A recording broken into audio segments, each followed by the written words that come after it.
जब बॉर्डर पे ऑपरेशन सिंदूर जैसा मिशन चलते हैं तो पूरा देश एकजुट हो जाता है। इस टेंशन भरे माहौल में एक और बैटलफील्ड चल रहा होता है जिसको हम स्टॉक मार्केट कहते हैं। आज की इस वीडियो में हम समझेंगे स्टॉक मार्केट में इस वॉर का क्या इम्पैक्ट पड़ सकता है। इस वक्त जितने भी स्टॉक मार्केट के पार्टिसिपेंट्स हैं उनको क्या करना चाहिए। सबसे पहले हम 1 मिनट में ये समझते हैं कि ऑपरेशन सिंदूर क्या है। अब तक आप सभी को पता लग चुका होगा कि ऑपरेशन सिंदूर क्या है। जिन लोगों को नहीं पता मैं उन लोगों को बता दूं, जम्मू के एक क्षेत्र पहलगाम के अंदर 22 अप्रैल 2025 को कुछ टूरिस्ट घूमने गए हुए थे, लेकिन वहां पर एक टेररिस्ट अटैक हो जाता है और उस अटैक के अंदर धर्म पूछकर उन लोगों को गोली मार दी जाती है। और इस टेरर अटैक के अंदर हमारे देश के कुल 26 भारतीय नागरिक मारे जाते हैं। इसी एक्शन का रिएक्शन देते हुए हमारी सेना 6 से 7 मई रात को ऑपरेशन सिंदूर लॉन्च करती है, जिसके अंदर पाकिस्तान के कुछ टेरर इलाकों में भारतीय सेना एयर स्ट्राइक करती है, जिस काफी सारे टेररिस्ट मारे जाते हैं। इसी को हम ऑपरेशन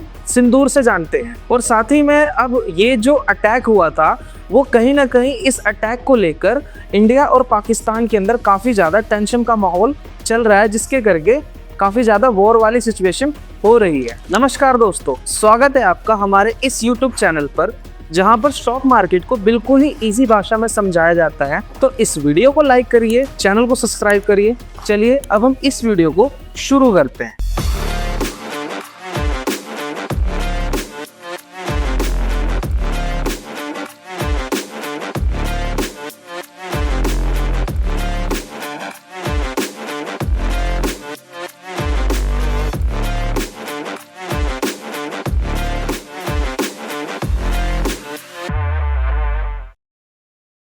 इस वॉर के टाइम पर स्टॉक मार्केट पे क्या असर हो सकता है, इसको हम सीधा सीधा जानते हैं। कारगिल वॉर के अंदर इंडिया वर्सेस पाकिस्तान हुआ था, जिसका असर स्टॉक मार्केट पर उस टाइम पर भी पड़ा। जब भी किसी भी देश के अंदर अगर युद्ध होता है या फिर कोई बहुत बड़ा संकट होता है तो उसका असर उस देश की इकोनॉमी और स्टॉक मार्केट के ऊपर पड़ता है। जब कारगिल वॉर स्टार्ट हुआ तो स्टार्टिंग के अंदर हमारी जो स्टॉक मार्केट थी, पैनिक का सिनेरियो हो गया, यानी काफी ज्यादा अनसर्टेनिटी हो गई। लोग घबरा गए कि आने वाले टाइम में क्या हो सकता है, कहीं हमारी इकोनॉमी ज्यादा नीचे तो नहीं जा सकती। कारगिल वॉर लगभग 2 महीने चला और 2 महीने के बाद जब हमारे देश को जीत मिली तब हमारा स्टॉक मार्केट के अंदर काफी ज्यादा बाउंस बैक देखने को मिला। जितने भी सारे स्टॉक्स थे वो जो गिरे हुए थे वो एकदम से ऊपर जाने लग गए। और कभी भी किसी भी देश के अंदर अगर वॉर होता है, युद्ध होता है, तब उस देश के अंदर जितनी भी एफएमसीजी के स्टॉक्स होते हैं या फिर डिफेंस के स्टॉक्स होते हैं, उस टाइम पर काफी ज्यादा मजबूत स्टॉक्स माने जाते हैं।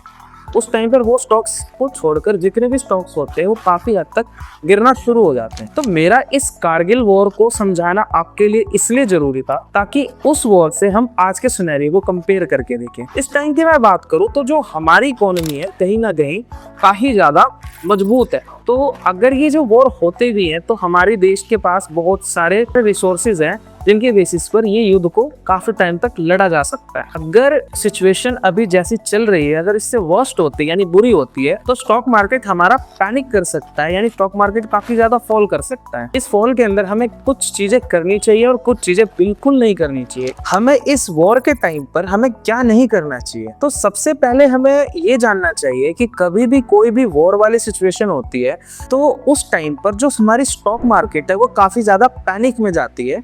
यानी उस टाइम पर जितने भी सारे स्टॉक्स होते हैं उसके अंदर काफी ज्यादा हैवी सेलिंग्स देखने को मिलती है। तो आपको डरना नहीं चाहिए। सबसे पहली बात, आपको स्टॉक्स को बेचना नहीं है, यानी लॉस में नहीं बेचना है। आज नहीं तो कल ये जो वॉर है वो ओवर हो जाएगी और जब ये वॉर ओवर हो जाएगी तब जो ये मार्केट में फॉल की है वो बाउंस बैक कर जाएगी। बाकी मैं जो ट्रेड करते हैं उनको मैं ये कहना चाहूंगा, जो खासकर ऑप्शन ट्रेडर्स हैं, उनको इस सिनेरियो के अंदर आपको ऑप्शन को नेकेड बाय या फिर नेकेड सेलिंग नहीं कर और साथ ही साथ ओवरनाइट पोजीशंस को होल्ड नहीं करना चाहिए विदाउट हैजिंग। अगर आप ऑप्शन सेलिंग या बाइंग कर रहे हैं, अगर हैजिंग के साथ बाइंग और सेलिंग कर रहे हैं, यानी अगर आप रिस्क को बहुत ज्यादा अच्छे से मैनेज करके बाय और सेल कर रहे हैं, तब तो ठीक है। नेकेड ऑप्शन बाय कर रहे हैं या फिर नेकेड ऑप्शन सेल कर रहे हैं और अपनी पोजीशंस को ओवरनाइट लेकर जा रहे हैं, तो कहीं ना कहीं ये बहुत ही ज्यादा रिस्क वाली बात है, ये रिस्की फैक्टर है। ट्रेडर्स को बहुत जिम्मेवारी से इस टाइम पर ट्रेड करना चाहिए।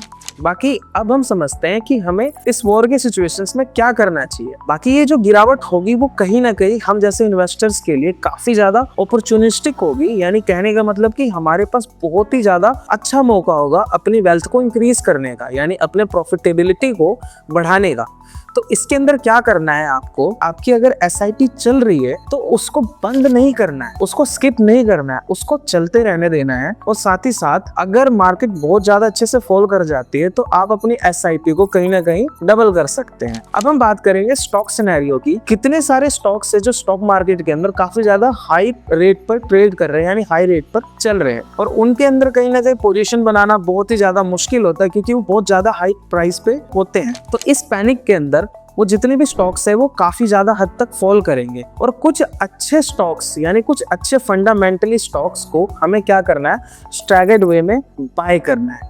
स्टैगर्ड वे का मतलब यहाँ पर क्या है कि आप धीरे धीरे उन स्टॉक्स के अंदर पैसा लगाना है, यानी सारा पैसा एकदम से नहीं लगाना। जैसे कि आज कुछ स्टॉक्स खरीद लिए, कुछ स्टॉक्स कल खरीद लिए, कुछ बैलेंस रख लिया अपने पास आने वाले टाइम में स्टॉक्स को खरीदने के लिए। तो अगर आप इस वे में बाय करते हो तो आपका लॉस नहीं होगा, यानी वो जो पोजीशन होगी वो एवरेज आउट होती रहेगी। जब भी ये स्टॉक मार्केट तरह से जब ये ऊपर चली जाएगी तब आपको काफी ज्यादा पैसा मिल सकता है। अगर मैं आज की बात करूं, जो हमारा देश है वो काफी ज्यादा मजबूत देश बन चुका है। हमारे देश की जो इकोनॉमी है काफी ज्यादा मजबूत है। युद्ध से स्टॉक मार्केट के अंदर काफी ज्यादा बुरा इंपैक्ट पड़ता है और स्टॉक मार्केट को शॉर्ट टर्म के लिए काफी ज्यादा नेगेटिव इंपैक्ट पहुंचा देता है। लेकिन लंबी रेस में जो हमारी स्टॉक मार्केट है वो फंडामेंटल्स पे काम करती है और देश की अर्थव्यवस्था पे काम करती है। आई होप आपको इस वीडियो से अच्छे से अंदाजा लग चुका होगा कि आपको क्या करना है और क्या नहीं करना है। अगर आपने इस वीडियो को यहाँ तक देखा है तो आप एक सच्चे देशभक्त हैं और एक स्मार्ट इन्वेस्टर भी हैं। अगर आप स्टॉक मार्केट को बिल्कुल ही बेसिक सीखना चाहते हैं तो आप जाकर हमारी प्लेलिस्ट चेक कर सकते हैं, और उस प्लेलिस्ट के अंदर कैसे स्टॉक्स को सिलेक्ट करना है, कब बाय करना है,